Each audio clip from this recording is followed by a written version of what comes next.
Hello dear friends, तो मैं हूं आरती। संस्कृति पीसीएस यूट्यूब चैनल पे आप सभी का स्वागत है। मैं हाजिर हूं एक नए विषय को लेकर के। आज हम बात करने वाले हैं कि बिहार में हुई है बिजली क्रांति। हाँ, सही सुन रहे हैं आप लोग, बिहार में बिजली क्रांति। इसका मतलब यहाँ पर है कि इकोनॉमिक सर्वे के माध्यम से बताया गया और भी बहुत सारे डेटा यहाँ पे कलेक्ट करके बताया गया है कि बिहार में बिजली की समस्या खत्म हो गई है। बिजली की डिमांड यहाँ पर लगातार बढ़ती जा रही है, या हम कह सकते हैं कि हर घर बिजली जो परियोजना थी वो तो कवर की ही गई है और हर समय बिजली परियोजना भी यहाँ पर सफल हुई है। अब डेटा हम देखेंगे कि आखिरकार कितनी सफलता हासिल की है। जो ये बताया जा रहा है क्या सच में ऐसा हुआ है। क्लास को आगे बढ़ाने से पहले हम बात कर लेते स्पेशल ऑफर के बारे में। स्प्रिंग सेल यहाँ पे चल रही है, 6 फरवरी तक रहने वाली है। शानदार मौका आप लोगों के लिए, क्योंकि ऑफलाइन क्लासेस में हम आपको 20% का डिस्काउंट दे रहे हैं, जो हमारी दिल्ली और प्रयागराज में संचालित हो रही है।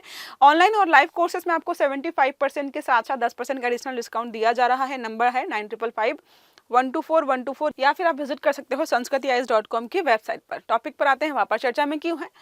तो बिहार आर्थिक सर्वेक्षण जो है 2025-26 के अनुसार राज्य में प्रति व्यक्ति बिजली खपत जो है पिछले 12-13 वर्षों की तुलना में 3 गुना अधिक बढ़ गई है। ठीक है, इसके साथ ही पीक डिमांड मतलब बहुत ज़्यादा डिमांड का मतलब जाहिर सी बात है गर्मियों में ज़्यादा होगी, क्योंकि गर्मियों में कूलर, एसी, पंखा, टीवी, फ्रिज, बहुत सारे जो है इक्विपमेंट चलते हैं। सप्लाई बिजली हो गया सरप्लस, इन सभी में इन्होंने नया रिकॉर्ड दर्ज किया है। अगर हम बात करते हैं 2011-12 के दौरान, तो पर पर्सन जो है प्रति व्यक्ति बिजली की खपत 134 किलोवाट थी, जो प्रेजेंट टाइम में 2024-25 में बढ़ करके 374 जो है किलोवाट हो गई है। तो 3 गुना बढ़ोतरी हुई है। यहाँ पर शहरी क्षेत्रों में 24 घंटे, ग्रामीण क्षेत्रों में 22 घंटे रोज बिजली आपूर्ति होती है।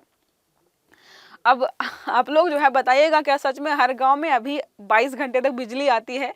बात करते हैं बिजली कनेक्शन में जो है औसतन 17% वार्षिक वृद्धि हो रही है, क्योंकि आप जो है आप गैर कानूनी तरीके से बिजली नहीं कनेक्ट कर सकते हो।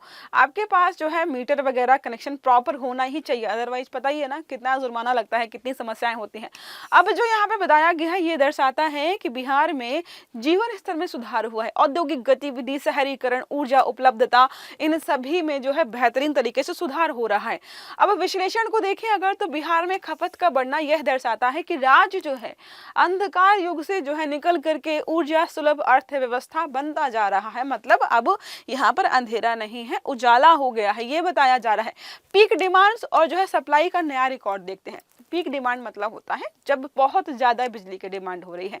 अब अगर जो है सर्दियों में बात करें, अभी जैसे बहुत ठंड है, लाइट चली जाए, पंखा बंद हो जाए, पंखा तो चलता नहीं है ना, एसी बंद हो जाए या जो भी आप चला रहे हो वो बंद है, कोई समस्या नहीं। रजाई ओढ़ के बैठेंगे चुपचाप 1-2 घंटे शांति से और वो कट जाएंगे, इतनी ज़्यादा समस्या नहीं होगी। लेकिन गर्मियों में अगर 10 मिनट के लिए भी बिजली चली जाए तो लोग जो है पागल हो जाते हैं। तो डिमांड कब होगी? गर्मियों के समय में।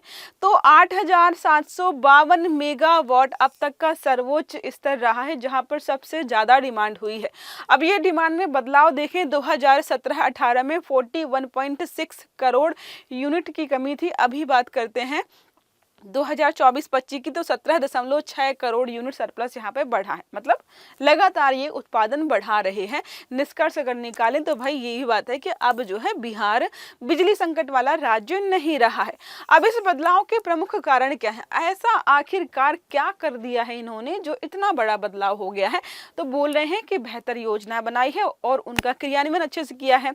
नए पावर प्लांट स्थापित किए गए हैं, ट्रांसमिशन और डिस्ट्रीब्यूशन नेटवर्क विस्तार किया है ताकि ज्यादा दूर दराज तक भी हम यहाँ पर बिजली आपूर्ति कर पाए। ग्रामीण विद्युतीकरण किया गया है, हर घर बिजली, इसके साथ जो है हर समय बिजली, दोनों में क्या रखना है यहाँ पर जो है इन दोनों पर फोकस किया गया है। और राज्य की जो सहायता या केंद्र की सहयोगी वाली जो योजना है, उदय हो गया, सौभाग्य हो गया, RDSS हो गया, इनके माध्यम से बिहार को बहुत मदद मिली है।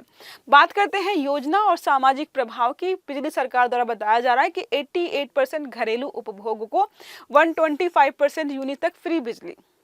भाई इतने सारे लोगों को 125 यूनिट फ्री में दी जा रही है, जो गरीब है, निम्न वर्ग से है, घरेलू खर्च में कमी है, शिक्षा, स्वास्थ्य, डिजिटल एक्सेस में जो है सुधार हो रहा है। चिंता यहाँ पर यह है कि सब्सिडी का वित्तीय बोझ, जब सब कुछ फ्री में देंगे तो वो फ्री में नहीं आता, पैसे तो वहाँ पे लगते हैं, जाहिर सी बात है वो आपको फ्री में मिले। जैसे आपको जो घर वाले पॉकेट मनी देते हैं ना खर्च करने के लिए, कि चलो ठीक है 1000 रुपए जो है तुम्हारे महीने के खर्च के लिए, तो आपके लिए वो फ्री है।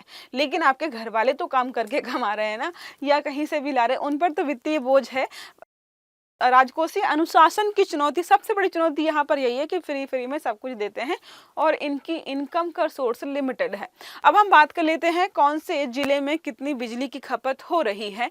रिपोर्ट के अनुसार पटना में सबसे अधिक है, 6,969 करोड़ यूनिट सबसे ज़्यादा यहीं पर है। इसका मतलब सबसे डेवलप्ड है, सारी सुविधाएं यहाँ पर हैं। गया आता, उसके बाद मुजफ्फरपुर, रोहतास, नालंदा, पूर्वी चंपारण, भागलपुर, सारण हो गया, भोजपुर हो गया, औरंगाबाद यहाँ पर है।